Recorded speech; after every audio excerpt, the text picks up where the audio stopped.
Saudi Arabia bagana bangi ndabali mu Asia abali mu Europe kosa Southern America neggwanga eri America kosa neggwanga eri Canada jigenda gitya je mutusako engalo bintu bingi ebiri mu kwapeninga mu gwanga Uganda East Africa as a region kosa ne dynamics ezigena maso mu bitundu awe bya Russia bintu bya geopolitics bya bino byetufokasinga kono na wano nene bigena maso mu gwanga lya Russia ndoza mu bigolo ya bulungi nnyo so bingi ebitambula mujja kunsasira mu mbadde nabulabula mukko waliwo byali byakyakalanyamukko katono iko naye tugezaako kunyiga mapesa wano ne wali wale wagamba patate wale pato bali abakolotya tobirowooza nako nno kwe fe tuyise mu deputation za buli kika tuyise mu bikeme bya buli kika tuweza tuwaliwo any single amount of money ezizo tuteputinga okuva ku struggle tuweza tuwaliyo amount ya sente najo izo kubawo nebanga yekana budget ya Uganda tunakulira de binusu byo kwa twamana ne tukola conclusion nti all is vanities of vanities byonna bya bulimu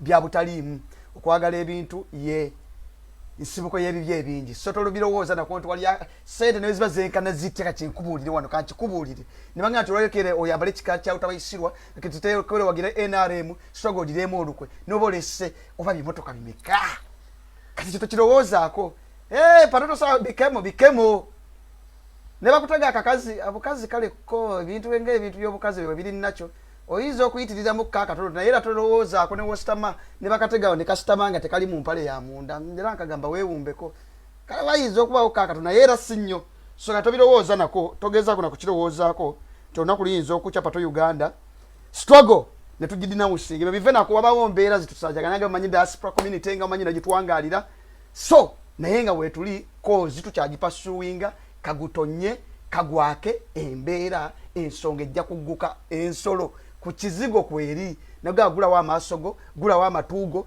tugenda kutambuza olutabaalo buno oba gutonya oba gwaka lutabayiswa nakakundike tubalage ekiziti rutu kyo kibagambira wano kansubire sound eri very clear abaga pato atele otulabira mugundi otulabira mugalu maso na bugalu bindi lero je tulabira munda birwamu maso ganchankana nako tulula nyondo mbitanga alabino light eno tawaza nokutula ku screen zino byatawanya mukka maso gae gali gafudde musoto ga atenzi na malala lero pato je tulabira mugalu bindi maso gachankana namukko naye kyagatereza mu light eno ndoza yeriko obuzibu soto ga ate omusajja yatulabidde mu gali maso kale so bintu bingi bigenda maso mu ggwanga Uganda saa kumanya buddebo program mugimanyi 360 degrees starting with this very weekend next weekend n'obudde obujja ne Uganda zuka egenda kuba ekomawo kira kuma ate mu nkuba mpya nnyo mu nkuba ndala nnyo so ensonga tulina okugitambuza tulina okugigusa byonna ebigenda maso Uganda nga wobiraba byonna ebigenda mu maso ekirungi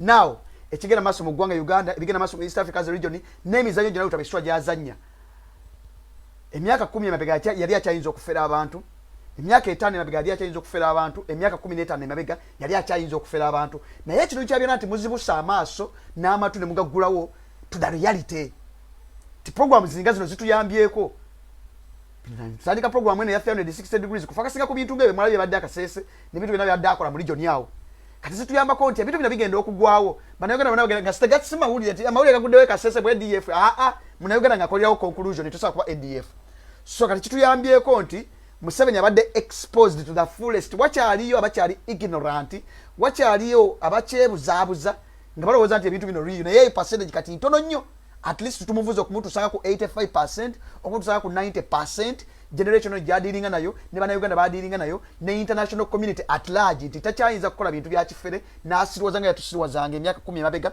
nga yatusirwazanga emyaka 2 emabega nga yatusirwazanga emyaka 15 oba emyaka 3 emabega kati kyo tebikyalira baleta obukodyokodyo bwawe bonna nga bannayuganda at least amaaso galaba so ekyo mwebale nnyo mwebalire ddala nti bwe baleetera breaking news katoge mawulire agatalinda waliwo agakagwawo nga temugalaba nga mawulire nga you can make the conclusions so at least kati awo weetuli kati otumala okukwashinga obulimba bwe then tulina okugenda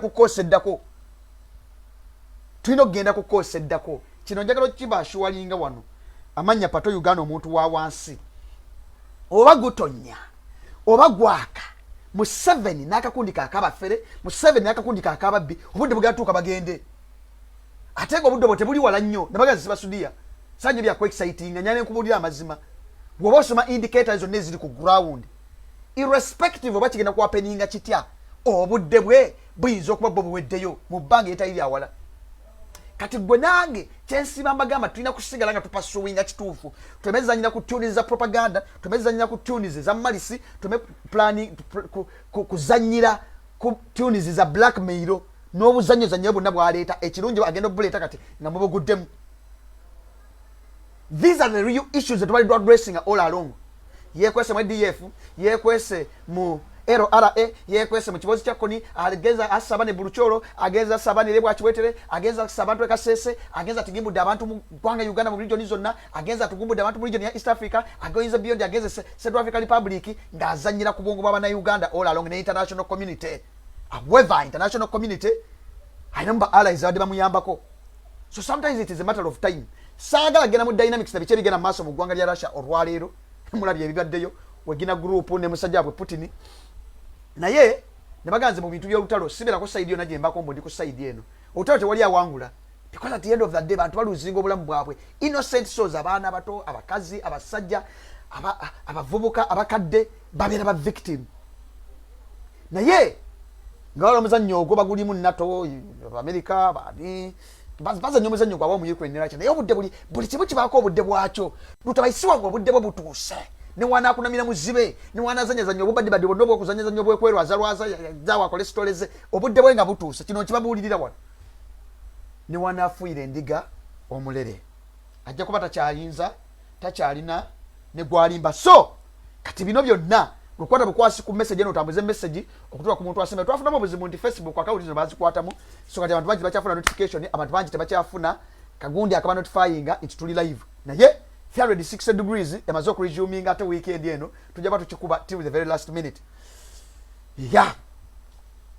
Kanjugayo obusonga bubiri busatu then ngende ku kindese olwaliro njagala otule okalire kwa program eno mujimanyiro line mwevugira njagala otule okalire bulungi nnyo maasawo nzijja okunye ku mapesa agenjawulo ekinyambyeko mu kaseera kano kembuliriddemu nfunyeeko amapesa gange eyo mu Somalia nga sinagaba na Uganda, nfunyeeko amapesa gange eyo mu Congo kutayina getunyiganyiga mpolampola getunyiganyiga kati utabayisirwa talina kakodyo konna kagenda kuleeta buli kagenda okuleeta kagenda kwa kamufungula bufunguzi. Kino kibabulire wano omuganda agamba ekima gyekoma okulinnya oba okufungula omukira gwayo gyekoma okulaga obwerere bwayo. So Museveni abadde exposed to the extreme takyalina kazannyo kapya kagenda kuleeta kivana bagamba buli kazannyo konna kagenda okwagala okuzannya n'okuleeta konna kagenda sigala kamu exposinga bwe exposinzi. Ensonga emu bbiri tugende mu maaso ngenda kutwala mu saketi ku ssaawa emu ku ssaawa ng'emu n'eddakiika nga 2 nja kuba nkidduseemu ate tujja kuba tukwatagana ku Lwakubiri mu programu eya Uganda Zukuka. Ekisooka kansookere ku lutaba Israel yennyini bintu bingi ebibaddewo mu wiiki nga 3 mbadde siriiko nze naye nga mbiraba bigenda mu maaso. Sitole z'abakimenke alien skin muganda waffe, sitole z'abajega ba Idi Coins sima buno bukifuufu buno bugashumba buno sima buno babujingo oyo yenna nonsense teeke ebbali. Ensonga enkulu ziri wano abamu alowooza twayogera ku state ya lutaba Israel ey'obulamu bwe. Truth be told tosobola kulwana na natural factors of life. However tubadde tetunayagala lutabayisirwa natural factors zimwe eliminating twagala bali wabato bagamba ngamwe tuli banje bagamba twagala tumulabeko ngagagaba amaziga naye however nabagamba death is inevitable. You will never fight with the natural factors of life kasazituuka ziba zituuse kati lutabayisirwa inakyagezaawo okulwanyisa omubiri gukoye obulwadde bumusenkenya. However yo okujja mu kamera n'akugamba nti mulwadde aba akufera lutabayisirwa tebabaole olunaku n'olumira najja nga mulwadde najja nabagamba nti bannange nafunye covid nafunyemu ekirwadde kyekisujja muye najja n'adeclaring ekyo kaba kalimbo. So lutabayisirwa byajja avevenga nabyo nga jja yeewusa kwali kwesirwaza kwali kwevevengesa kwogeza n'okuseekinga public sympathy oba ne public attention. Walabayo obuza obuwandiise mbu bumusabira abukola butya okulaga nti eggwanga likyamukkiririzaamu n'okulaga nti akyalina support y'abantu. Kati bakulimba yeera ngadde Museveni bwe yalwadde abadde alwalanga ebirwadde enkya n'eggulu. Mukazi ne bagamba baleeterawo omusawo mu Germany yabatendingako ye n'ekikazi kye. Mukimanyi bulungi alina katheta enkali agiwa mu katheta takyasobola kufuka enkali agiwa mu katheta. omubiri system yafadda bwamufenkenya mukazi we naye agulubana bulwadde bwe kosana ebikolwa byonna byebakoze biri mu bayiga in their old age kati gwosubye nti utabaiswa agenda kuvaayo olwalira ajja kunnyonnyole obulwadde nga bumukutte nawe yavaayo gira abanyonnyola mbu obulwadde bumukutte so kati muzanyira kutuliza utabaiswa naye nokuba mugaloga however era olumbe luba balembirizi nekikazi kye olumbe luba balembirizi kyensinga okumanya nti mwenna basinga obungi mwagala lutabaisirwa ng'abona nebaga lutabaisirwa ne bankwata ne musanga busanzi muli futi kubako omulambo ogugwawo kunze naye oba kumanyi ti gye bajjawo so kati Museveni tasobola kuva najje n'akugamba nti olwaleero nina obulwadde buntwala saketi obulwadde bundi embiri tasobola ekyo tebakulimba tasobolerako ddala ekyo tasobola naye byerabya yayogera yali ali mu bukodyo bwenga obwa bulijjo naye ennaku ze ez'omu bizibaana sinnategeera oba nakyo factors ezigenda omweriminatinga oba bannayuganda gwe nange fe bagenda omwekwatiramu osobola okukyojjesa ensi yonna mulaba ambabazi wano yajja ne poma public management act nakyojjesa ensi yonna nebamasere zetemangalo babbye eggwanga nditusoddikaliza mwamulabye nga ali London alwana n'obulamu namugenda bamutwala saketi abe London mwe namba lamusizaako kati kyekyo whatever they are fighting with are the natural factors of life nabaga mukimanyi bwenna babush generals 27 wasigadde wondooza bambika basatu bana naye otabaiswa ne family ye abasinga bonna abaeliminatinze abamu bafudde naturally abasinga obungi abaeliminatinze bweliminatinze bonna bali mu nsiko kati ye nga eliminatinga banne nga bajjawo forcefully kuba ne bagamba waliwo premature death veko bye mulowooza mbu mugamba nti katonda bwati wageze Allah bwageze no waliwo premature death ne bakusindikiza busindikiriza secret weapon ey'obuto mugimanyi elimination babadde ba assassinatinga kati kuba bonna baali mu nsiko yagenda eliminatinga banne ye nga alowooza ali moto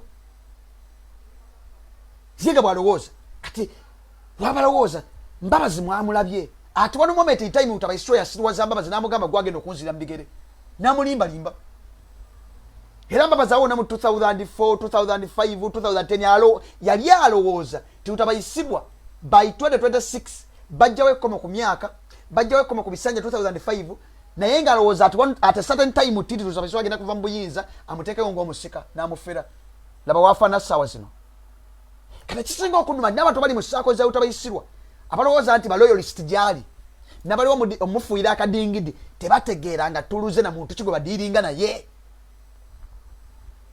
so kati obudde butuuka tebana bagamba mwenna ensi ekukakkanya natunulidde embabazi wano nga baavumanga buli kiramu na buli kifu babbye sente za buli kika naye obulamu butuuka ne bukukakkanya network asomanya ani akakwatamu so kati ebyo Museveni anyabe basirwaza however yene kikazi kye luba balembirizi ate ne munnaku ezitali zawala okuva kati muzeije bakasimu ke kandi kubwa waliwo mayite ejja okugwawo panga teke embuutu zammwe muteke okuba embuutu waliwo ezijja okugwawo maaso ojja so kati eyo nsonga emu ebino byonna bya Uganda zukuka sinagenda ku 360 degrees nzija wansi awo wekalya bukkalize 2 kyenjagala osinga okubategeeza olwaleero no Muhoozi project is a real project at a certain time ti bagigezesaako nga baagala omuteekawo mbu tumudiscussinge tulobere ku ye tabaswange bazannyo omuzannyo gwabwe but I can assure you it is a real project that is taking shape as of now.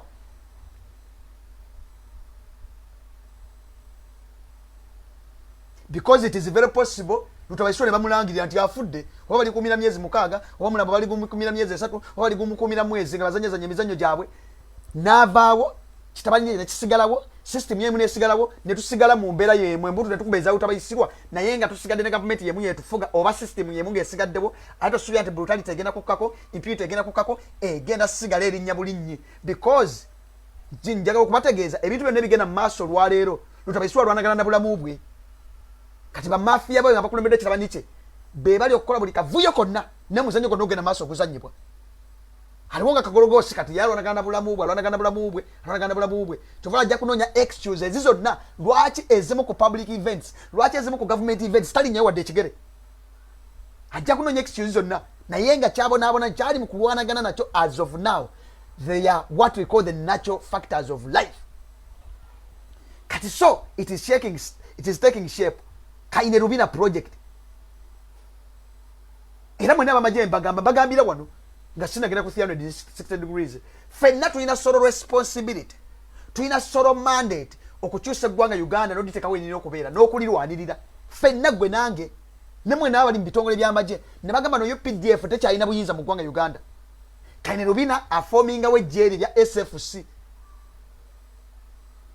Era kati zimaze okuoverpowerlinga UPDF nga national army, the international power, it is completely powerless. The most influential, powerful security unit mu ggwanga Uganda. Ye unit yo Kainerubina jali mu kuzimba. The man in mu Sudan yo mambuka is building an army within an army of which yali decisive mu ggwanga Uganda kati. Kati mwene bannamagye oba oli mu battalion ki, oba oli mu division ki, oba oli mu barracks ki, yonna gy'oli mutegeera otabalo lwetulimu lwa kukwata basajja bano kubafuumula nga nammwe obuvunaanyizibwa mubulina, which is even your constitutional mandate. Nabaga mulabire ku bigenda mu maaso mu mawanga ag'enjawulo. Kuba mukozinga kupu nga tefekingi bwasiteri nga mwabagireese ebisigadde tunaadiringa nabyo. Otherwise, the more this regime stays in power, it is the more we are going to suffer. Yengenye mije tugenda okuluzinga abantu bazzemu ebijambiye Masaka olwaleero. Ekiro kya leero batugumudde abantu batano. Katiso yandi bigenda kukoma bigenda kubeera continuous.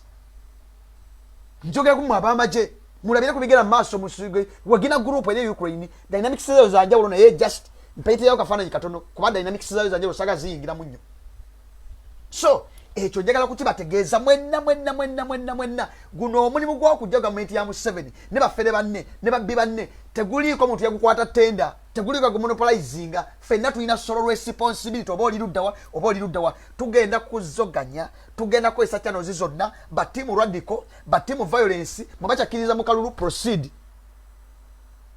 naye waliyo ffe abagamba nti Museveni must be forced out of power. Tell bya negotiations, tell bya dialogue, tell bya diplomacy.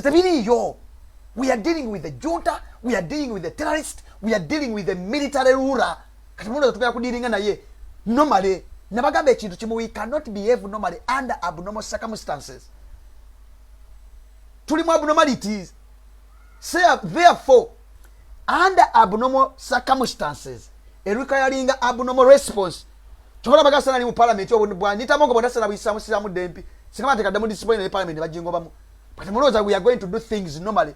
No, we are operating under abnormal circumstances. People are losing their lives like lewechiri yakasese. Banda bato innocent souls at the expense of keeping Mr. Museveni in power, at the expense of keeping terrorists in power. Abana baluzinga obulamu bwabwe. Mubakumide mu bwavu, mubakumide mu mberebi, temukomyawo n'obulamu bwabwe mutwala. Kati be bantu betudiringa nabo. Therefore, ekyo mukitegeere. Nemwe ebyo byonna Kainerubina kitawe yamugamba ekintu kimu. Kyetwaki nabagamba wano bazze eliminating aba Bush wa generals bonna. There is no single way Kainerubina project could succeed or can succeed amidst the presence of Bush wa generals. Kwata by story abafera from day one. Omuntu yala bali yaliyo babita Paul Mukasa. Paul Muwanga sorry. Nabala bujaba na Uganda bategeera 86. Naga utabaiswa ali tukiro kuva mbuyinza. Ggwanga lisanyewo buli munga achaye munno nga buli kimuba kimbe bakimazeewo. Katotiyo lwaleero. Kyokka mu ekyo omu ku stumbling block bamuyita His Excellency Robert Kyagulanyi Ssentamu. Lwaki? Kainerubina akimanyi bulungi nnyo project yetayinza succeeding nga His Excellency akyalina foreign diplomatic powers zalina ne connections nga tamanyi bamanyi kyazimba kyovola buli mwana gwe bakwata olwaleero with all the resources zetuteeka mu security budget mwagirabye bazitaddemu eso simaya byandi byonna intelligence yabwe enfunzi buli mwana gwe bakwata olwaleero bamubuuza kiki mu planning bamubuuza diru kije muzaako because they are not also aware. Regime yabwe naye eri awo eri kutengerera omwana ayimiridde. Tebamanyi nabo kiddako. Kyolina bakwata kifuufu ne bakwata civilian ne bakwata omuntu wa wansi ne bakwata niye natalina na kyamanyi kubya nga naye yagenda bugezi yali motivated bamubuuza kiki muzaako nabo tebakimanyi. Kyokka his exercise nga akyatambula kaino bino olwaleero tasobola kuzungazunga naye yagenda mu America agende wano nye diplomatic channels because azito goba ogenda ku leading eggwanga lyonna you cannot exist inga tobalina abo abasajja bamagulu mweru ekyo ge mazima saga na kulimba. That is how the world system was built. That is why I always tell you Africans we are puppets of the West. Kati okutambula kwa mukulembeze kuno deno engaging on yes bateka mu sente basasola ba lobbyist mu EU ne basasola ba lobbyist ku ICC ne basasola ba lobbyist ku ICJ. That is why Museveni has never been sanctioned because nabagamba there is no single qualified candidate. I can state it without any single fear of contradiction. Who is qualified for the ICC International Criminal Court? Who is qualified for the ICJ International Court of Justice more than Yoweri Kaguta Museveni? Taliyo. But the reason as to why he has not been sanctioned, it is because dealing now abasajja ngaba allies be at the same time asosola lobbyist ku EU, asosola lobbyist ku ICJ, asosola lobbyist ku ICC, asosola lobbyist mu America ne wane okumuli fuira kadingidi. Naye all the crimes against humanity, all the atrocities ezino muyimiriza mu doko wali azikomitinze kati mwekyo balowooza mu yes bajja sasola ba lobbyist naye omusajja ono Kyagulanyi agenda azunga eno wabayiwamu omukka eno wabayiwamu kiki eno wabayiwamu kiki ate bamanyi naye kyapanga kanesi bangamba we must capitalize ku ekyo kyennyini ku mbeera eriwo tulina capitalizingirako tuzimbiraawo nyongero kiddamu and this is my opinion. Museveni and his bandits will only be forced out of power. Chovanta amba kwambala kasati kange kali wali ne kabagamba ebya 2026 nonya kitaawo nonya nyoko omutuzo bimunnyonnyole tokyatuzza mu kalulu. The only way to go it is the hard way and we must embark on it. Oba oyagala oba toyagala omukongo nga yerwanako abasumani nga babafuumulayo lutabayiswa agenda kutuuka mu kaseera nga buli muzannyo gonna gwabadde azanya beyond the boundaries of Uganda gumufuukidde akayinja mu ngatto. That is where we are. Nga gumufuukidde akayinja mu ngatto buli comedy yena gwabadde azanya buli kazannyo zonna kadde azanya kagenda kutuuka kamwefuulire nabaga the moment kasita asalwako beyond the boundaries of Uganda asaliddwako yona gyadde azanyira omuzannyo gwe nga bamaze omuzula bannansi ne gavumenti eyo zaferafera ne mu Uganda jatuuka kimufuukira akayinja mu ngatto. Tonsimbudde. So claim zino zonna in fact it is not even allegation, it is true.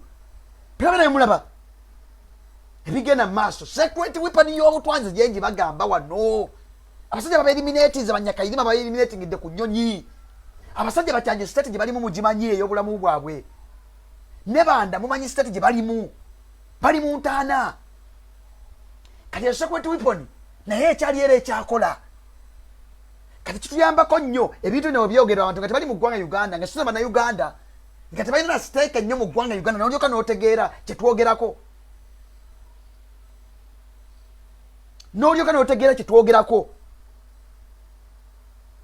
So kati bino byonna tebakulimba kaino bina akimanyi bulungi emu ku stumbling block ya project jagoba kaine rubina it is none other than because alaba yeta just imagine balina mbuyinza nega kaino mina solo kuzungira atuma kino kitsajja temo kibala munabage mu kikubireyo mukira ke ungeza mu kikubireyo Canada mu kikubireyo mwebale kuzuka maso olulimba ne mwatendeganya agavulugabwe kimwakoze kaya kibende eyo bone mu bufumule yeyo kimwakoze Canada sheba de no kubere Toronto ne ba gwaze abantu 12 organizer na nazo nazibadde balina zibadde bagalo tambuza otawa wani zane bazisazamu kati ntegere cyo bamutandika kutuve mu muzanyo bino twadde bya muzanyo mubajja mutandika okudigida nabakola ne state ne bugundi bumanyije bujje ne kuba ebivune mubireramu mutandika obufumula timwakoze kaya kibenda mutandika obulagako bulabona bukezo mu bukubira yempi mu bukubira yamabinje ukasabuje mu bukubirayo busigala mu kisi kyabwe ekiri insecure baba bufiro because one of the most insecure countries mu sikati ya Uganda nkujeko bino ebyebisiya zibuteke byayise naye zo zayizana kadde okulabula bannansi baabwe temulinyeyo ati own risk kati musigale mu kisa ekifu teri services mufiiraawo temwakozeka ababazi mu bufumule era bagamba bufumuleyo ate sibe byakujja kati byakwogera bwogezaawo wabeeronde physical assault kugwerawo ku street awo wennyini so kati olabanga bba bali mu buyinza n'okutambula obutamuzikaine rubina era ojja mulaba agenda Rwanda azungira Rwanda alinga e Rwanda azungira Rwanda alinga e Rwanda azungira Rwanda azungirayo emirundi 10 nyemo getandika okurotatinga Europe tandika okurotatinga America n'okugenda agera yekwesa bwekwesi nakudduka so ekyo kibagambye kati awo mazeewo isimbudde ngeze ku 360 degrees ebyo ebisingawo ku ebyo eri Uganda tukwatagana olunaku lujja kubeera lwakubiri mu Uganda zukuka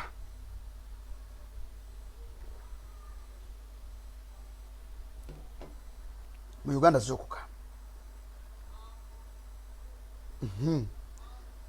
kati ntandise tuze tubagamba obukodyo bwa utabayisiro bonna okuyita mu programu 360 degrees zenabika ensonga zange kuba nabagamba nga omwaka guno gutandika expect the worst nze mbagamba the worst days are ahead and I can assure you nga bana basajja bakyali mu buyinza biro suubira kavuyo suubira nsasage suubira chaos suubira brutality ngeri to the extreme abakongo ne bazuukuka abasomali ne bamanya nti bano ssebo tebajja no serving interests zaffe mu kuprotectera kuva eri Al-Shabaab naye omusajja ono naye wanaliwo okuzannyawo omuzannyo gwe nembalaga nga beekalakasa babafuumulayo lutabasobola kulimba mbu simanya abasomali bali so proud ku presence yeri mu ggwanga lya Somalia zembalaga wano abakongo babafuumulayo ne babagoba bategadde omuzannyo gwabwe nembalaga lutabaisira the only way gyayinza okugenda okubamu ebyogaga bya Congo nga maze creatingayo conflicts nga tewali chaos talina ngeri yonna abalina okcreatingawo conflicts abalina oteekawo chaos acreating a conducive environment eyokubayo ebyobugagga ebyo. That is why olwaleero Uganda on African continent yemu kusensinga ku exporting a gold naye nga emujja gold asinga va Congo.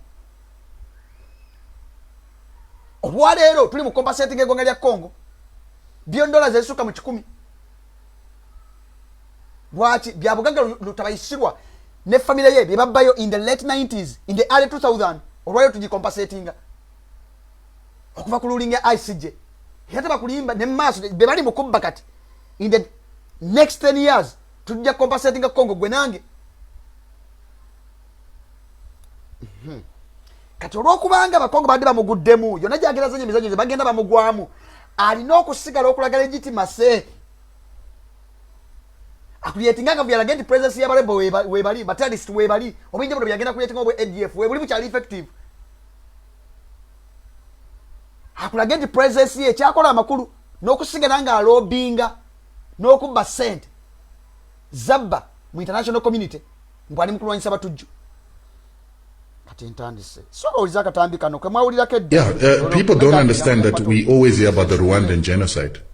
The Rwandan genocide was started by Paul Kagame, and he started the Rwandan genocide because he wanted to take power by force in a country that would have never elected him into power, because he came from the minority Tutsis who used to be supported by the colonizer and used to be the administrators on behalf of the colonizer. So for Paul Kagame to come back as a Tutsi to come and take power in Rwanda, he needed to do something. And what he did is he started the genocide. He started the genocide by bringing down a plane that had two presidents, Hutu presidents, the Burundian president and the Rwandan president. Paul Kagame and his RFP forces shot down the plane when it was landing back in Rwanda from actually an AU meeting. And when that plane came down, then it inflamed the Hutu people who knew that they were RFP fighters who were trying to take power by force. And so they began to fight against Tutsi people who they felt wanted to come and take over power. While they were doing that, Paul Kagame himself sent his forces to murder his own Tutsi people on a whole-scale level to make it look like a genocide, so that he could then have his forces come into Rwanda and take over power militarily under the guise of stopping a genocide against Tutsis. These are all things that are factual. Well documented. Jeez. It is actually something that the International Court of Justice wanted to persecute him for, and then the American. Era omuntu bonna bonna buva obulwadde obuzibu n'obusinga bonna bulina luutu yawo mugimanye va mu ggwanga lya Rwanda. Kino ekiwomeneko, kino ekizingiri, kino ekitugumbuzi, kikaine lubira kirowooza bukigera ku defendinga ku paazi z'e Rwanda. Era yalowooza wopya yonna eryawo. Kagame yagenda omweyimirira okutwala obuyinza bw'eggwanga Uganda. Talisuubira ina na Kenya, talina naye atusuubira essente awo. Ne mutusuubira abasajja gwe bayita Kaine Lubi lutabayisirwa. Gulinga omusege gwa Kagame gulinga ogwoga nti ogufulumye mu lutabayisirwa. Enjawulo zero. In fact, lutabayisirwa is more brutal than Kagame. Kati emizanyo gyabwe gyonna badde bagizanya with deception, propaganda, malice. Baframing ekintu ne bakulimba byabakibala bataka kile kiboze but creating a genocide, but creating a conflicts, but creating a massacre. We bati badde bazoba operating emyaka gyonna. Na ye nga ngenda maaso njega otegeza utabayisirwa ne group ye yenna. Taleme kulimba nsi nti abakongo bakyamwetaaga mu Kongo. Abakongo bamufumula dda. Aleme kulimba nsi yonna gyonna gyalina external mission bali mu mwegu yagendeyo. Bamufumula yalemeddeyo bulemezi. Bannansi bamufumula naye olwokubanga compromising ba leaders baayo. Kitwaki leero gyali. Era okupushinga Congo okuyingira East African Community. Banoonya reason zonna. In case ngaliyo conflicts bagendayo nga bagezo protecting sovereignty ya East Africa as a region, or protecting security ya East Africa as a region. Chichoro cyali mukola ali mukupushinga bayingiza na Somalia bagiteko East African Community. Chiyakola ne bayingiza Southern Sudan yona jabadazanye emizanyo. Era mwizo tuka Marseille ne Central African Republic mbwe ndi mukusaba nenga bachipushinga kuveno mabega. Kwa bano nyensonga zonna ziri convincing in any case of conflicts je bakuliyetinzeyo bayingireyo batya bateka batya presence yabwe. Neyenga mukongo yabafumula dda. Omukongo yabafumula dda. Omukongo yabafumula dda. Kati bali mukusirwa z'ensimbu simanya ADF ne mukola batujju eri wano kugundi kasese no sense oyo yenna. Bino si bigambo byange.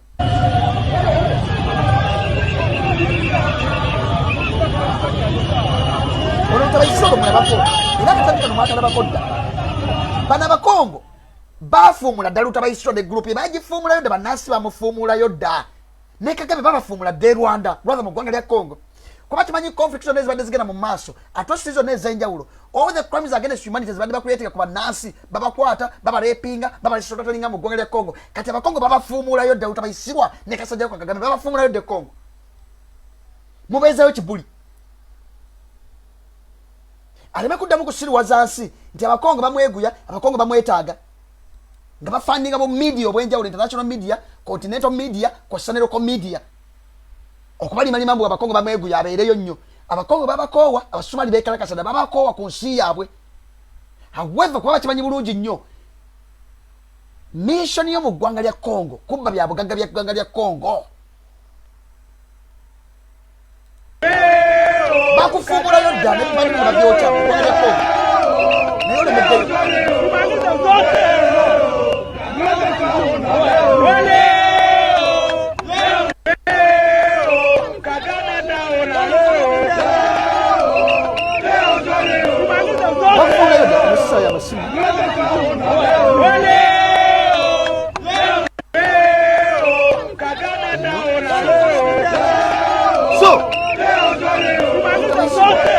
Tokyalina ky'olimba nsi.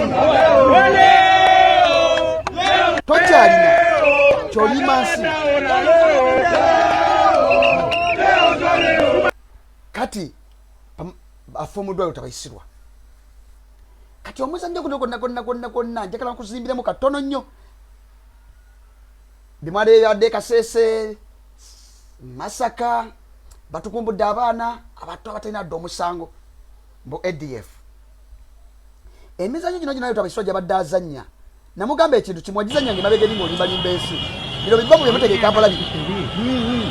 Neekwasa ADF.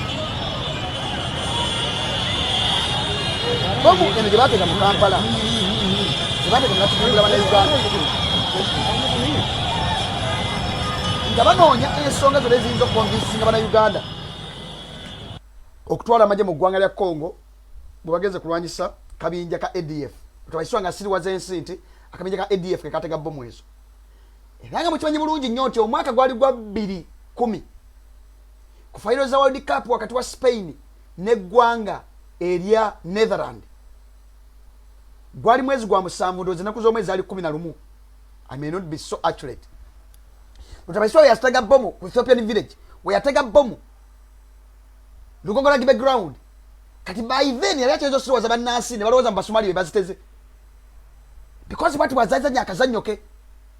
Because singama lokola kino abali n'ensonga zonna ezinzo ku convincinga ensonga zonna ezili strong zainzo presentinga ezimutwaza yo okubeera yo naye ngere kiba kimutwala yo ku foreign mission yonna abageze kuzanya mizannyo gye kati ebyo byaliwo 2010 nga bannayuganda banna bakubuuka kati scenario zino zonna teri gyagenda kuleeta alete bino bikulaije bijje binyonyola ensinga biri mu kufera obufezo bw'ekika ekyaggulu bannayuganda banna bagenda okujja nga babufu. Njagala nkubuuza ekibuuzo kimu. Kwana wanga muyiga okwebuuza ebibuuzo. Gwe teweebuuza. Lwaki Lutabaisirwa aba yakata omumbere azeeye kaseese within a blink of an eye nga n'akataite kannasala kkubo bw'aba DF ne bagenda ne batega bomu ne zitta abaana nga yakamuta bw'ati omuzungu wagambira no sooner had Mumbere returned to Kasese than the UPDF. Sagana kubali mati ADF. Tabakuliba mwe ADF. Than the UPDF. Nibatega bomu iza sabana. Ni watu gimbula. Kati kino choino okumanya. Kino choino okumanya. Buli, yemubenanga muli buwambe. Kati no ntandise. Oyo omumbere atereddwa. Eggwanga sabali wambalo omusajja Lutabaisirwa yabo wamba yabatira abantu baabwe naye olwokubanga tuli mu buwambe n'okkomawo kwabo abantu bafuna essanyu nga balabanga bayambiddwa kati omumbere yadde yakaddayo bw'ati Lutabaisirwa n'akakundike ne bagenda batega bomu zino ne batigimbula abaana ne babasirotalinga ne babasalasala obutabi buno sagala buzanye mwabulabyeko obumusaabu mazere bukaba n'amaziga sagala buzanye wano mwabulabyeko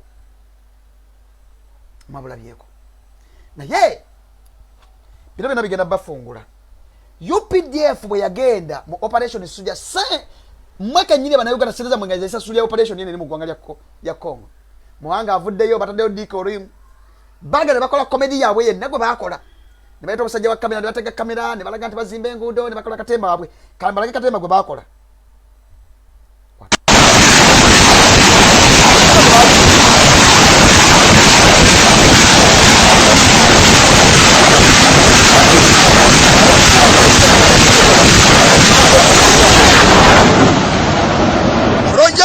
Baita bunna mawulire mpozi bagenze ba stage nzawo ba deployinze badde ebyuma bakwata bekubya buzinga bo bali mukuba ADF bo bakuba mazzi bakuba bubira birawo nga ba stage ze bukamera obwenjawulo bo operation yegena maso ani yakugamba abasajja ne mutisirwa zensi ne bava mu ggwanga lya Congo musazekeza muli mu Congo mwekalakasa we mutemukola obukatemba temba bamwe yenna ne bajja mu ggwanga lya Uganda bategimula bana Uganda ne baganda beyongerayo nga muli mu ggwanga lya Congo muli mukola comedy ono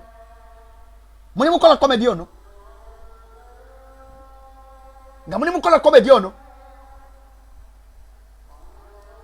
mwatega mukamera mulinga bagenza okuzanya movie ne mukubakubyawo ebyasi ne mukubakubawo emizinga ne mukola ki sajja mbatwala saketi ne mutamanya nti indako ne mutamanya nti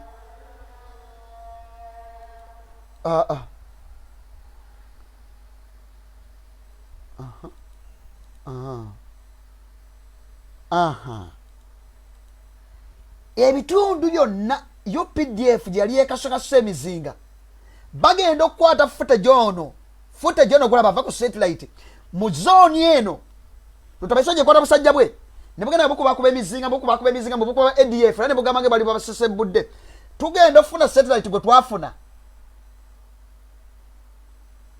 nga footage alaga bulungi nnyo nti yonna gye bakubakuba emizinga tewaaliyo omusajja wa ADF n'ogwa ne beeyiwa embugo mu kyoto mu bitundu mu bibira wano woolaba Lutabaisirwa gye bakwata bannamawulire ne bagenda ka footage kembalaze nga basindikirayo emizinga nti eno gye bali basindikira emizinga era ne bategeeza ensi ngoma zofufugaza akabinja ka ADF bakubyeyo kamazeewo nayo n'emizinga gye bakubyeyo babakakanyiza amapa nti gye baali bakuba emizinga tugenda kufuna footage ava ku satellite mu bibira awo wennyini nga tebabanga wona mujasi n'omu owa ADF nga baali bakirayiminga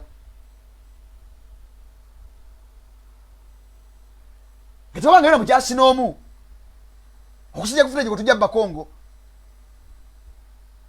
era mu biseera ebyo abakongo sabamanyi okutegeera akakodyo kano okutandika okwekalakasa nga ngenda obalagale wansi eri baagala bo kutandika kwebanyisa ADF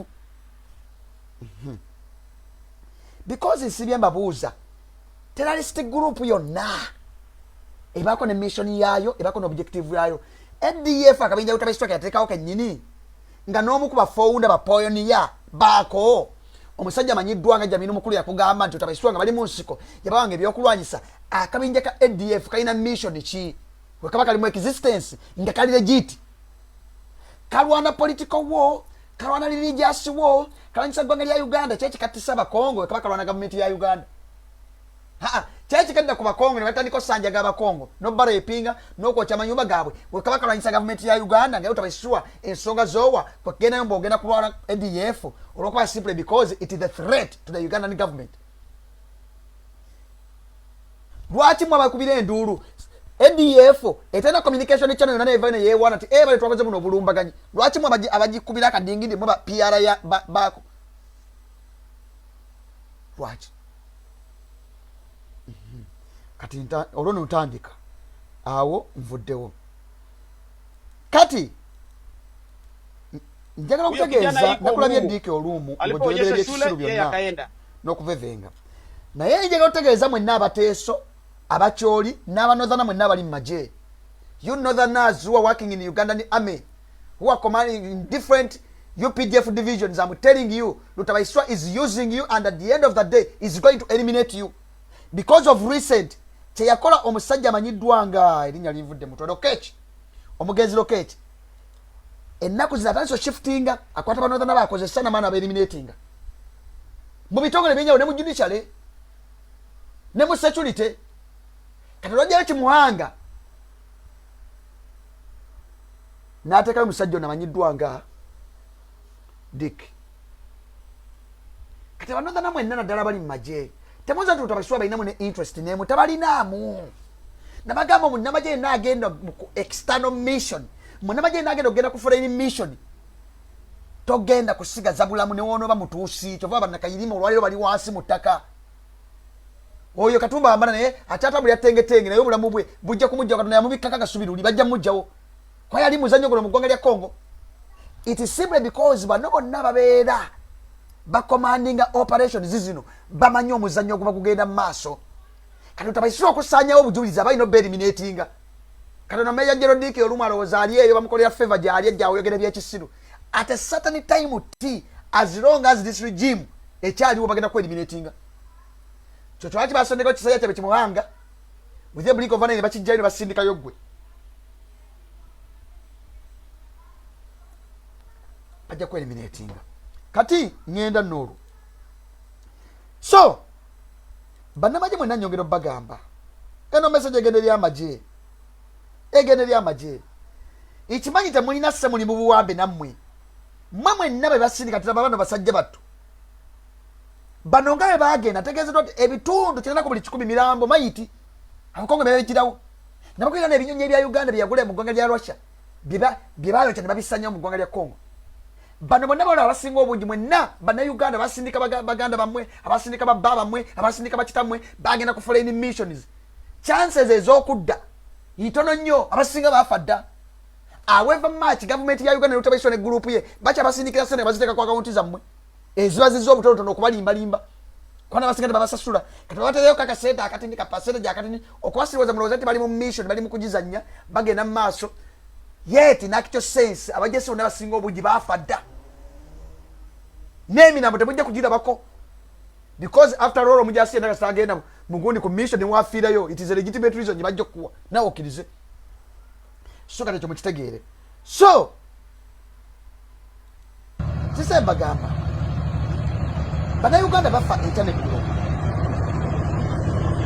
zino zonna sente zammwe bannayuganda muzitula mu ggwanga lya Congo mugezi kuwaita ADF kumbe muli kutabaisoni okuzanya omuzannyo n'okumbe ebyobugagga bya Congo ye ne famire ye tunuulya zibataliyo ze mututeyo tunuulya nyo okuwesa bye mututeyo akamotoka kadde mugeze mutuzuugireyo.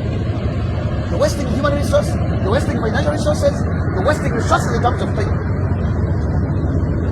Makulima ni mati UPDF ne mugwanga lya Congo esazeeko bweti ngolane bakusiriwaza munanga ate naye NDF gibalwanyisa yavuddeyo nejja mugwanga lya Uganda etegembula abantu muli mu Congo mwe mutene battalion ezo naye tuwoza tujja kutuzaawo otusiwaze ku TV bwamwe ne ku radio station bwamwe tutulaawo tubeerenga bisulusulu bitategeera ngani ko musiriwaza tunula. So diki olumu ne group yo mwenna nabajasi ba Uganda nyogo bategeza bonna bali emubende abali ebombo abali ejinja battalions ezenjawulo division ezenjawulo abali Masaka lutabayisirwa taida kumwe inamu interest nga wagenda batwala ku foreign mission zizino bagenda kubatanga biyenje kuba ba Somalia babakowa abakongo babakowa bakimanyi bulungi nnyo lutabayisirwa ali ku foreign mission zizino zonna kuzanya muzannyo gwe ng'omuntu era si ku interest z'abannansi beeseeyo gyali tebakulimba kati ekyo bakimanyi bulungi nnyo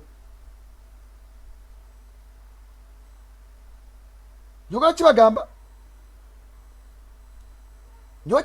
bajasi mwenna mbadde mbagamba olutalo lwetulimu olw'okwenjeka olutabayisirwa sirwa abannayuganda mwekka bannayuganda bokka ba civilian mwenna ku mission zizino ze muliko kino kigambo kyange ndola buno obutuusi babateekamu buno obutuusi obusinga obungi bumbega. I don't want to sound tribalistic but this is the reality. Bakuteekayo nga commander yet in actual sense gwe dike olumu njagala kigamba wano nga tolina powers zonna tolina decision gyoyinza kukola tolina influence yonna okujjako kujja kubigulire nojja nokola ebyekisiru obusajja bunaye babaplantingamu obulabu obutuusa obwo obusinga obabumbega nga buzze kubega bubezi muli ku foreign missions bannayuganda mubatigimbula kanozo lwa katemba gwe babaamu eno namubirira gyolaba gye bali mukubbayo mbaawo bali mukubbayo minerals bali mu basi waza bagira kulwanyisa ADF ezo amakuba ge bakola golaba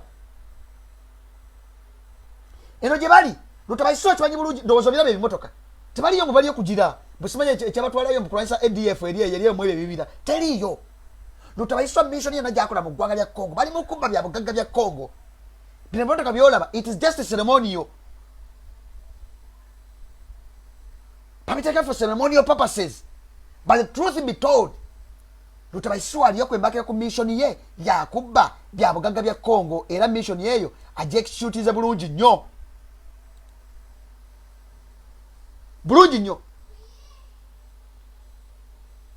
ate kisinga okunnuma bannamagye mwenna ate lutalo lwange lugenda kubeera mu magye essaawa zino lutalo lwange lugenda kubeera kuba amagye mwenna. UPDF is no longer influential. UPDF is no longer decisive. Akasajja kakuliyetinga unity yako kaine rubina yesala buli kigenda macho maje naye nga mukyaka bamaziga nga mukyeka kuba amasasi mumanya abasasa wogateeka temuwesitinga na resources zaffe mumanya wogateeka mumanya sajja bokolinatinga kabosiko kayiseemu ekyasirumu mulema kwebonyabonya temwe kuba amasasi mu bbala temukola mutya mumanyi kyembe wogiteeka okwata trigger mumanye ow'okunyiga hamu twasalawo twalayirayira dda kubulamu tubuwaayo kati ati kati mwana nchajja kati nonsense ono yenna ne bakulimba ni mamwagalo sirwaza ensimbu lutabayisirwa mugenze mu ggwanga lya Congo labe kiri mu ggwanga lya Congo mubali eyo bali mu kulwanyisa ADF bagifufugaza naye ADF mu escaping mu ggwanga lya Congo neddukayo nejje kasese netigimbula Bannayuganda ngoli musiru ngani gosirwaza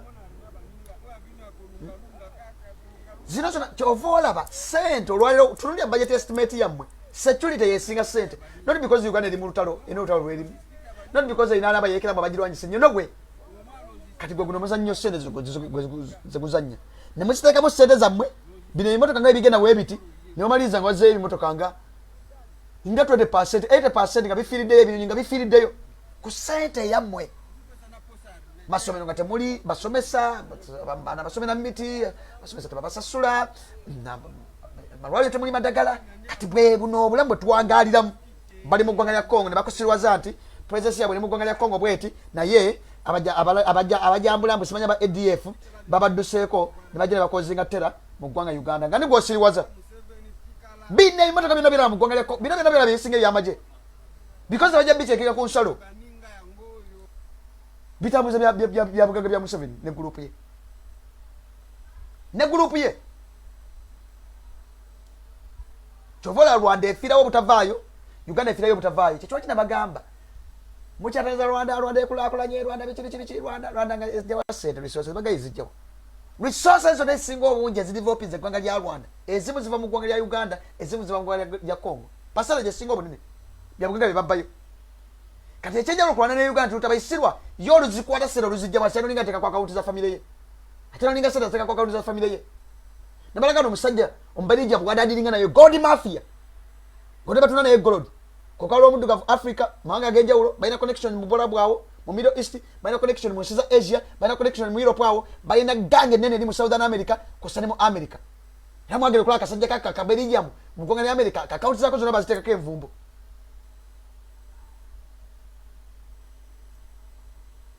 abana bamwenga bafa kati mwekyo kyonna indako bali yawo kutegeeza nti tebakulimba tebakolera ebinusu byo lutabayisirwa tekyali munnayuganda gwogenda siriwaza imbu ADF yategembudde wane kasese mumwe nabe kasese buli mwana kusiriwazibwa mumwe naba local leaders maya MP ne bani kubeera mu kibozibozi ekyobulimba abaana bammwe abaana b'eggwanga gavumenti ya Mwami Museveni yebatigimbudde ebiwundu bye bakola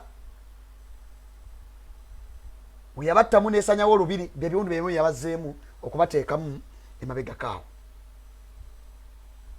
kwakujawo nga muli basiru ate simanyi oba n'obwongo bamuba kubanga ekyenjawulo kuba abajasi mulembe gwamini bajasi bali tebasoma but they could reason nemwe abasoma ne bimupresenting eri bannamawulire ne mugenda musiriwaza ensi gwani akulimba nti n'otugamba mbu ADF erina beewambyeko eyaze neesilotalinga netta mu ngeri babasema ne babayisamu mitumaali webite basimamu ne bayisamu mitayimbwa mbu negenda n'abaana ne bawamba mbu ne bagiddukako ne bakomawo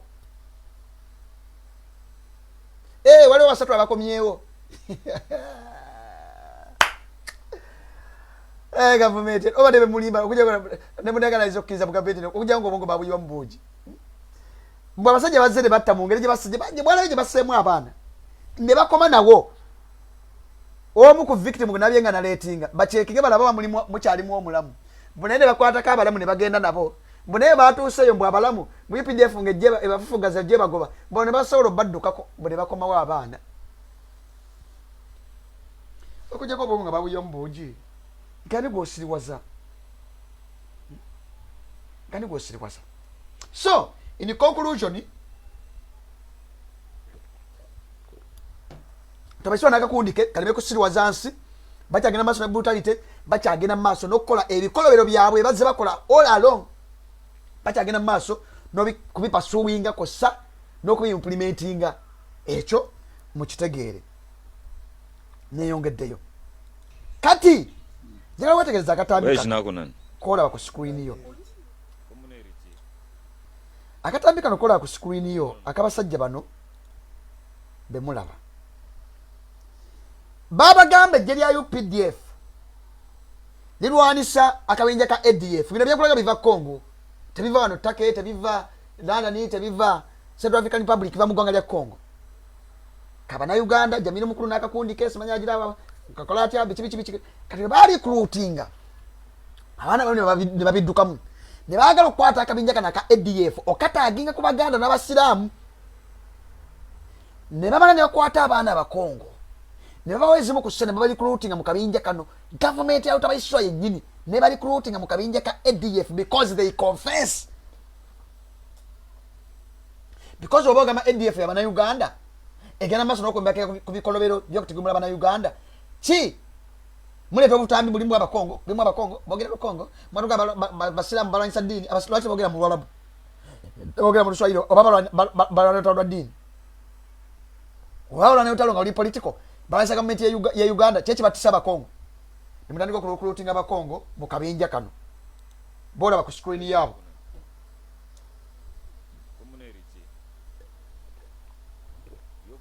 era buno bwe ke kabinja bano benyine bakwata bukonfessinga busajja bwattu kubanga esimu ajavuwaza abakongo mwajavuwaza kati beogaga bye babbayo bemwagala okurutinga okubateeka mu kabinja kamwe akabayekera bemulukurutinga ne mukateeka mu kabinja kamwe aka M23 ADF M24 n'obubinja obwenjawulo mubasasula sente mubasasula sente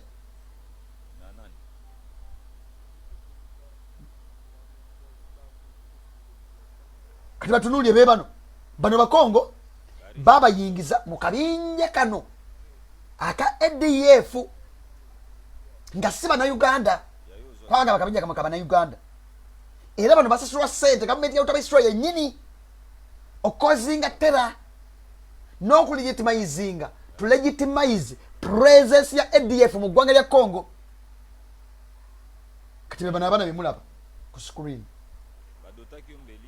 so akamu kubinja umadde mutambuza wakade katambula nalabyeka nga mukatambuza asimanya bana be bakutte nabakuba ebisa akabinja akakagundi ne basalasala bana bakutaka sese kakadde bukadde omukubutayo mwade mutambuza babalimbwa abana babambiddwa waliwo nabasazeeko emitwe bakoze batya obutayo de mwade nalabyeko kwade mutambula tubana baganga tunasiyalinga kintu soko tegere authenticity yacho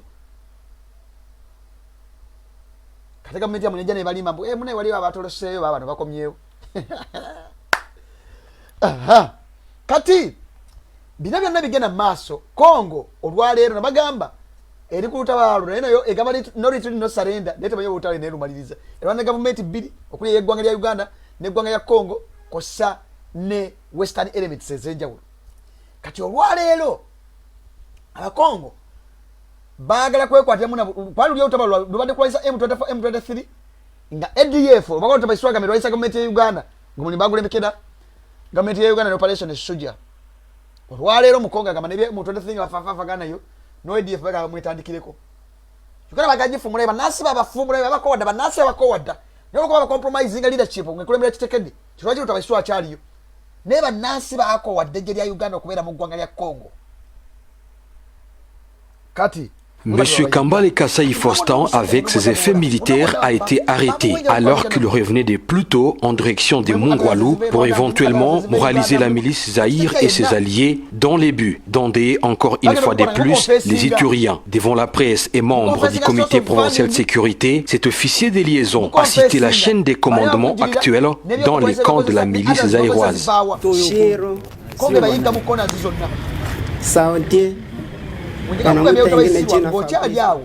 otalula olwabatuusi bagenda kubayiga mu bulene mujje munywa amazzi bannayuganda bakyali massifulu gye muli mubakozeko efujjo lyonna naye akadde kakyayinza okutuuka nga temulina munyamazzi plan de détermination pour défendre l'intégrité du territoire buno busajja bamubona buno bamukwata ebyo byonna mwababiwa abajambula bano nemusiriwaza ensi temugenza okuyigga nemugenza okwensa byonna nga babikwata kati omukongo temukyayinza kumulimba l'autorité provinciale a mis en garde tous ceux qui omukongo temukyayinza kumuyimba kibaje bayigga mu konazi zonna singa okumulaba abaana bano mwana muto munomuno mumuleetedde ebizibu mu nsi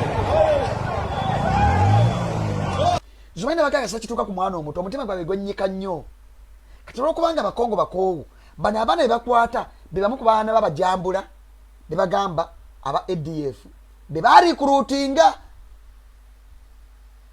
kosanemu ku mwana bwabatuusa omuli mu ggwanga lya Congo obwana buno bumainazi obute bulina na musango naye olwokubanga batuusi bano bazadde baabwe babatuusiza ebikolobero ku bannansi babasazeemu babakoze nga kimwale kibwakoze ekasese babisizamu emisumaawa babisizamu emitayimbwa kati abantu bano bakulu n'abaana tebabasaasira kino siba kibaga kimula mu ggwanga lya Congo mubugashuma ne gurupu yammwe kiyinza obatuukako mu ggwanga lya Uganda mulina omukisa gumuti bana Uganda basonyiwa mangu ate bali accommodative okusinga eggwanga eddala lyonna naye mukimanye mumanya tutudde ku tayimu bo musawo naye kandi bikuka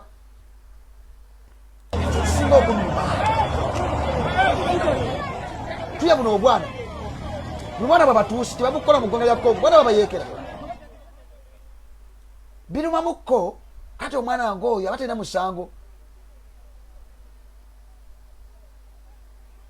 abatena musango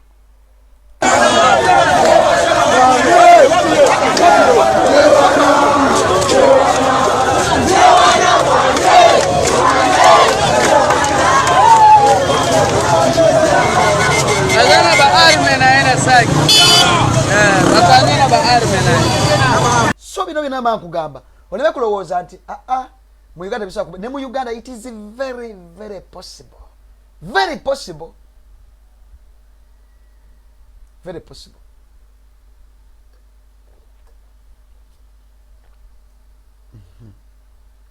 kati lwanyugamba ebintu bino byonna c'est RDF l'armée rwandaise des forces. Voilà les godios qu'on a récupérés, même les griffes des RDF. Vous pouvez voir aussi vous-même. Et vous voyez aussi, nous avons récupéré quelques charges. Et nous avons récupéré les gourdes. Et nous avons pu récupérer aussi les pantalons. C'est puis des Rwandais. Et voilà les tricots aussi qu'on a récupérés parmi ceux qui ont perdu leur vie.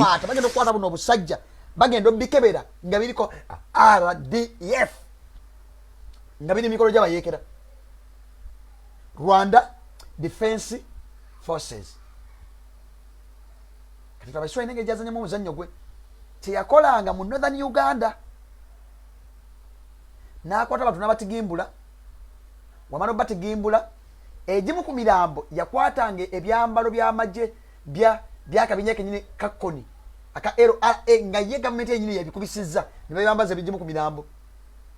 Babalowooza sente abamu ku bafudde abadde balwanagana n'abantu bano abasaba civilian babadde bakabinja ka LRA bino baziba bikola way back from the 80s ne early 90s ne mu Northern Uganda tebakolanga bakwata bane basalaka amatu ne basalaka emimwa ne babatigimbula kati mwawo benyini ne mbambe batta benyini abakyoli ne bakwata bakyoli abo ne bambaza engoye za LRA ne bazisiga omusaayi ne baleka mirambo omu okulowozesa bannansi n'okubakyayisa bannabo abakyoli balowooze nti bano ababatigimbudde ate bakolako bino ebyobutujju engoye zange bazisiga omusaayi balowooze nti bakyoli bannaabwe kati musabasi watu wazannya omuzannyo gwe era ojja kwekanga ne mu kutugumbula okwadde kasese nga yakozesezzamu abantu abamu kuvaaba mu kitundu tubatu bwakola ate bino bigambo byange nekoni yabyogeranga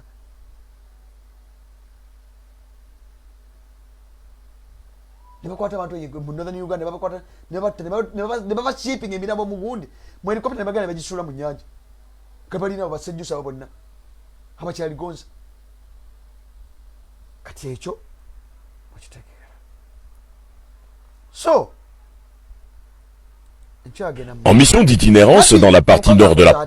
Omukongo kyagala okukola olwaleero luno mutabaisi bali mukwesigiza mu ggwanga lya Congo nabo kubajasa bagenda mu operation sujja bamu battibwa henda bagamba bagenda twala abajasinga batutte ku front line nga batutte kuba eliminating kyovanda bagamba nabali mu divisions ezenjawulo abali mu barracks ezenjawulo naddala mwenna abamu ke bazwa nti anti-wars.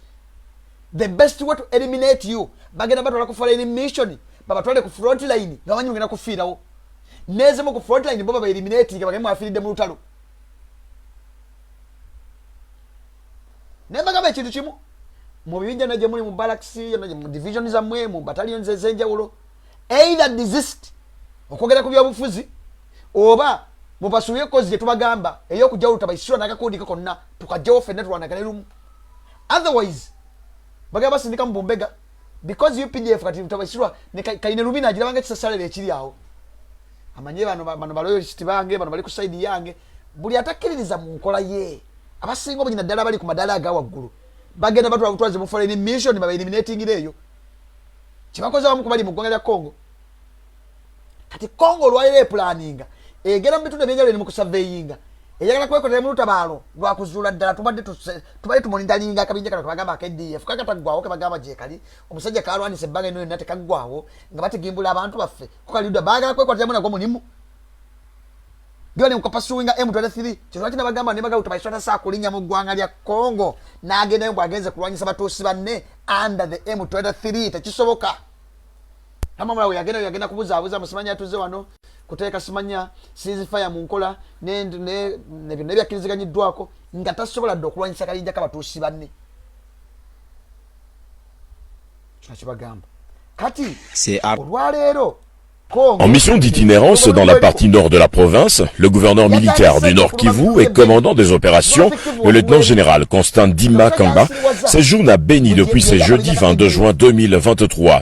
Le chef de l'exécutif provincial du Nord Kivu est venu s'enquérir de la situation sécuritaire qui prévaut suite à la yabasiriwaza nti simaba yakubanga emizinga ase abajasi ba ADF bafugoziza bagenda ofuna footage wa satellite nga taliya mujasi womwe yaliyo yenna bakwatanga kugasi mizinga ne bakubeeyo mu nsiko ne bakwata mizinga ne bakubeeyo mu nyanja ne basiriwaza ensi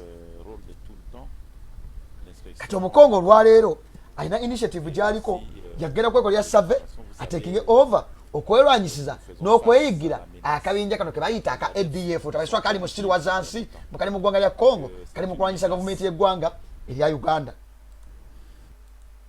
hebo bali mu kwesetinga bali mu kwesetinga kati obuzibu obulala buli ludda wa obudde ne buntu wasake nabagambye sawe mu dakiika 2 ebisigadde bijja kubayala mukago olujja obuzibu obulawe buli bwa wano Congo abajasi basazeewo ekintu kimu bamaze okutegeera nti amagye gonna agava mawanga ag'enjawulo gava Burundi nva Congo nva Uganda gajja with the mission y'okubba ebyobugagga by'eggwanga erya Congo bugenza okutuwa akawungezi ka leero ng'omukongo tayagala amagye gonna magwira mu zooni zonna ezirimu mines n'ezirimu ebyobugagga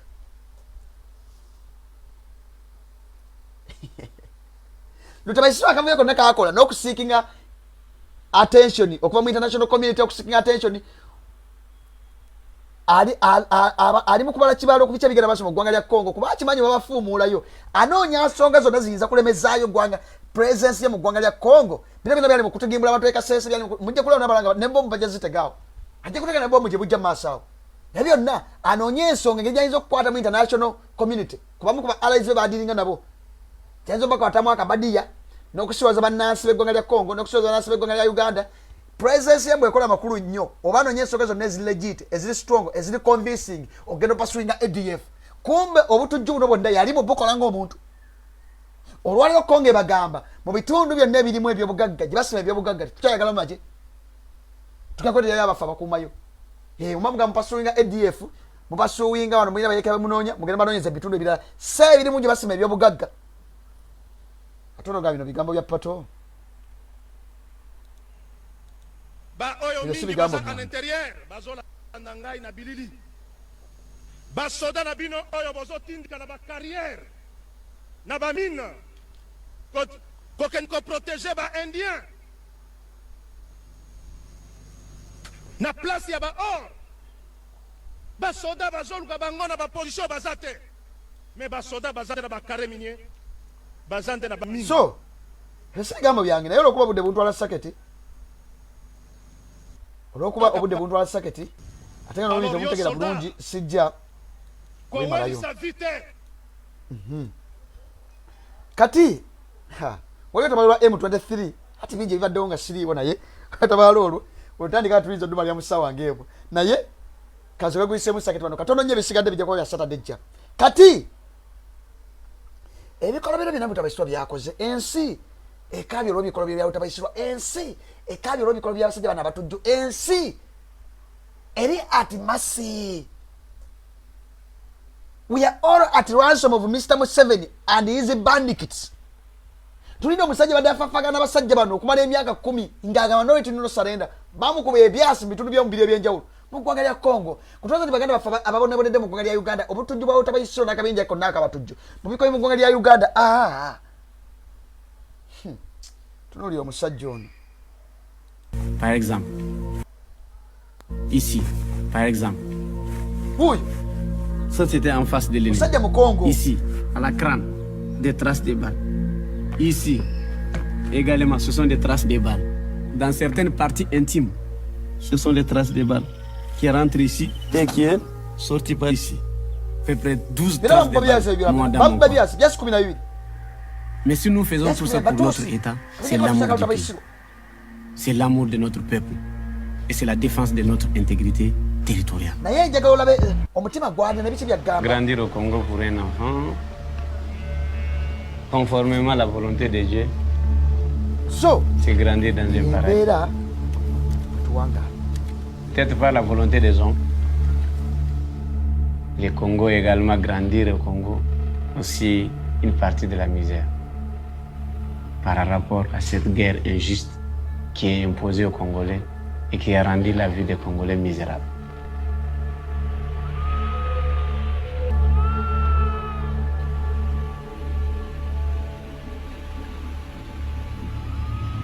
Après la guerre, j'aimerais être fermier dans une ferme.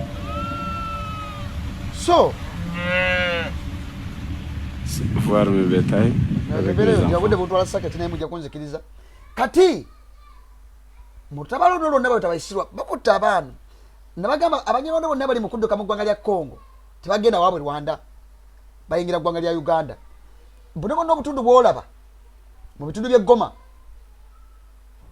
bantu bali mukuddukayo naddala batuusi bali mubafuumulayo okuva mu mwezi ogwa January okutuuka olwaliro bali mukuddukayo mu bitundu bino byonna wenkulaga ku mapu eno woolaba bali mukuddukayo naye naje badduka ne bagamba bayingira ggwanga lya Uganda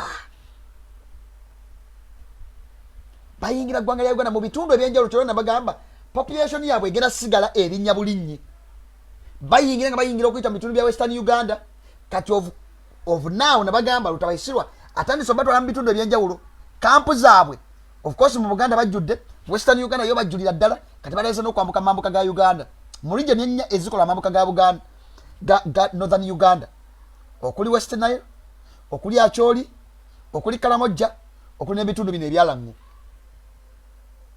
bino byonna byolaba ebitundu bino byenkula Kashaka Ragara Rushayo Borengo yonna baddukayo era webayingire eggwanga lya Uganda nga baspreadinga mu bitundu ebyenjawulo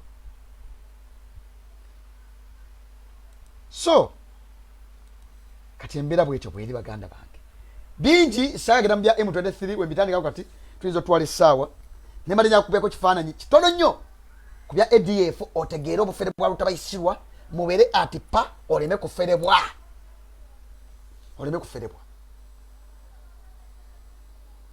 tekyali muzanyo gwagenda kuzanya mupya tekyali kakwata essimu emu 2 3 dakiika nga 5 tuluyite olunaku ne bagamba the only way to go essimu yange yeyo yennyini okubako direct ba WhatsApp ekwamwanga twali tubuliridde ebbanga bingi ebisigadde bijja kubeera bya lunaku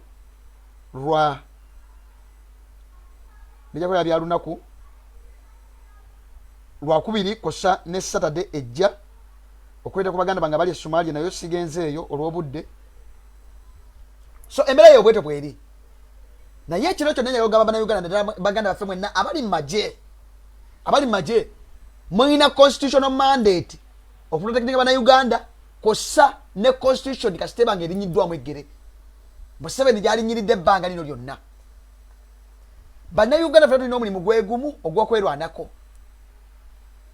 era tujja kuguggusa. Hello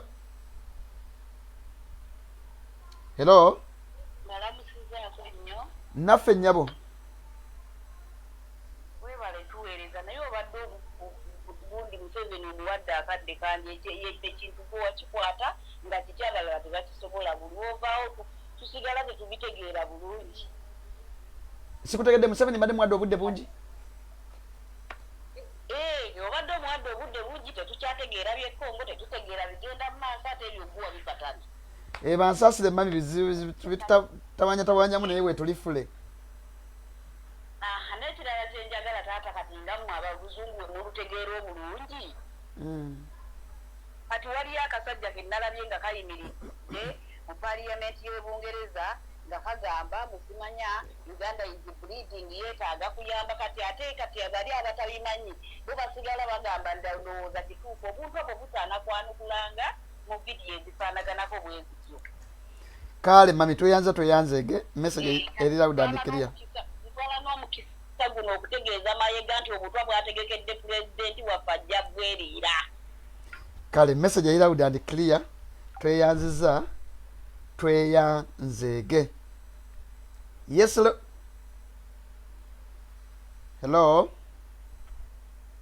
Hello. Mukama wange. Abawuliriza pato Uganda omuntu awansi mwena mbatumidde we bali kuweereza. Weso. Obubaka bwange bugenda kubeera bwa mangu nnyo. Weso. Buli omu gwe tugamba nti mugende nti oba SPS agambye nti mugende mwekalakase ng'alikuba bisecurity alert, alikuba bisecurity bya alert, ng'alikuba Museveni ebintu byayagala okuteekawo tubikolenga. Bwe tugamba tugende ng'abinda nga musanvu gw'okutaano nitugale amaduuka tubikolenga. Bino ebintu birimu omusaayi era bwe tutabikole bigenda kubeerawo ebigenda kuzikira. Ekirala halo kuya sebo ekirala kyenjagala okuteesa nze njagala abantu ba UK akasajja kana akajindi akabadde mu parliament ka House of Lords akayita ka Lord Purpose manyi dollar akasajja akayina kafunawo Addusse kagamba Loud Uganda nga tekavaangayo okuyadde n'olunaku lumu tekagamba ku bya abduction ebiri Uganda tekagamba ku bintu ebya extrajudicial killings naye kati bino ebyabaddewo Congo baali kwagala nnyo okuba mu gavumenti ya UK eyambe gavumenti ya Uganda sebe tanaba kusabako buyambi kati beetuukiriza byaki kati abannayuganda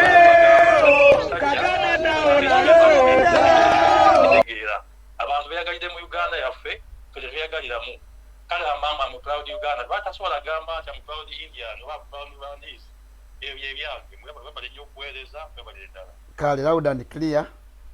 Tweyanziza mwebale kubeera brief. Hello. Hello, Mr. Pato. Mukama wange. Kulamusiza sebo. Nange bwento sebo. Ndikomyewo mukama wange. Kale sebo. Nze ensonga zange ziri bbiri. Esebo. Ekiseera kino twafunye amawulire nga president waffe bamutegekedde obutwa. In fact, SPS yasooka okwogera ebintu ebyo naye wabyogera dda Tikyalumbo yabyogera naye amawulire gamaze okukakasibwa Robert Amsterdam nti bamutegekedde obutwa okuva North Korea. Esebo. Naye ekintu kino kitwandibadde tubeerako ennyo ne tukidugaza social media yonna okusigala nga tukirabisa okusinga okudda mu kupostinga abayimbi simanyi bano Clever simanyi baani ng'ensonga enkulu weeri. Esebo. Esebo. N'ensonga endala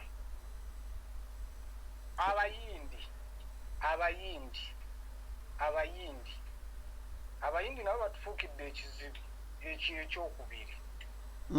Abayindi awo bwe mulaba nalabye omuyindi ng'alega olutwe ng'ali mu parliament ya Bungereza alobinga ssente agezaako okumatiza Abangereza mbu bayambe gavumenti ya Uganda mbu ebuliidinga. Abayindi abo kati omuyindi otandika otya okulumirirwa Uganda ng'oli mu Bungereza ng'ate olina ensi yo muba lwaki yagenze mu nsi eyaabwe ey'abayindi ne babyogerera eyo. Abayindi abo nabo tubatunuulire nnyo okusinga okudda mu kupostinga abayimbi kuba abayimbi batulyamu ddenkwe sira lwaki tudda ku bakenzo. Kale loud and clear. Message yo eri very loud and clear nange nvugira mu line eyo yennyini. Problem tumejalinga nnyo ku bintu ebiri minor ate ebintu ebiri major ne tubiteekako nnyo mulamu naye toyanzeege ekirungi evudde mukamwako Mukama akumpera omukisa. Ya message eri very loud and clear. Amasimu mangi naye obudde buyinza okutukwata. Kale kakwatayo mu bbiri. Yes, hello. Hello. Network ndowooza. Hello. Yes, hello. Yes. Jebaleko Pato. Kale mukama wange nawe jebaleko nnyo. Kale kati nze nja kuteesa ku bannayuganda abali e Uganda. Ennyabo. wetwabakubira omulanga bajje ku baggale w'amaduuka nga 8 ogwokutaano baagaana. Kati zino essaawa batuwoowolera mbw ate simanyi baagala kuggalawo. Twagala babuuza bakoleraani. Naye nga tebannabakoowola mbw ab'amaduuka be baagala okuggalawo basooke beegatte abasawo, abasomesa, abasirikale, buli bamu nga bwe banyigirizibwa kuba kati ffe bwe tubagambako bagamba mbu mwe muli ku kyeyo mulina ensimbi zammwe mutusikiriza ffe tutuule tusule enjala. Naye ne beerabira nti Museveni agira n'abaggala emyaka 3 nga bali wansi ate nga balya ne banywa. Naye bwe bagamba nti mutuule omulundi gumu nga mwenna muli kimu bagaana. Kati bwe batuwoowolera guno omulundi ne bagaana okuggalawo tubaleke Museveni abanyoole ensingo tujja kujja tuziike. Ebyo bye byange. Kale loud and clear. Mukama akutukuumire toyanzeege. Yes. Bigambo byammwe bigambo tuba tuwulizaako ku bigambo bya okuteesa kwa buli muntu nabaga buli mwabe na opinion ye. Yes, hello. Hello. Yes. Mutabani gyebaleko kuweereza. Kale mami namwe gyebaleko. Kale mukwano. Kakati nze kyembadde nteesa mutabani. Nti bamemba ba parliament bano ekintu kino nga bwe bakitegedde kubanga abantu abasinga obungi bakitegedde nti omusajja Museveni yatukoze ebyo byonna ebyokutta abaana baffe. Okusinziira ku mbeera yonna gye bataddewo eraga bulazi nti abantu bano babadde mu pulaani buli kimu okuva ku ntandikwa paka. Naye bamemba ba parliament lwaki tebatukolera ku kintu ekyo ne batambuza ekintu ekyo okulaba kubanga omusajja ono era n'abantu bangi nnyo bagenda okuta ate era bakyatta. Naye kakati batwala butwazi ssente ayagala bwagazi ssente kuzimba muwe ssente mu nsi ez'ebweru bakole buli kimu naye nga ensi yaffe eggwawo bannange. Naye bamemba ba parliament bano balina eddoboozi ddene nnyo okulaba ng'omusajja ono bamusibira ekikookolo. Kale tweyanziza bandibadde batuyamba bannange naye tweyanzeege akadde katutwala kinyambyeko muli brief. Hello. Yes, hello. Hello, Pato. Mukama wange. Gyebaleko gyotuusaako engalo. Kale sibona mugyebaleko oba osinzidde wa? Nze ndi eno e Uganda, Bunyoro. Bano abe Bunyoro batulabira bano tubagamba nno. Kyembadde nsaba. Mbadde nsaba mutuwe ku account number eyoyo omuyindi omudongo tusooke tumuyiseemu eggaali ku Twitter. Kale mukama wange account number mujja kugifuna musooke mutwale mu saketi yawo. Twitter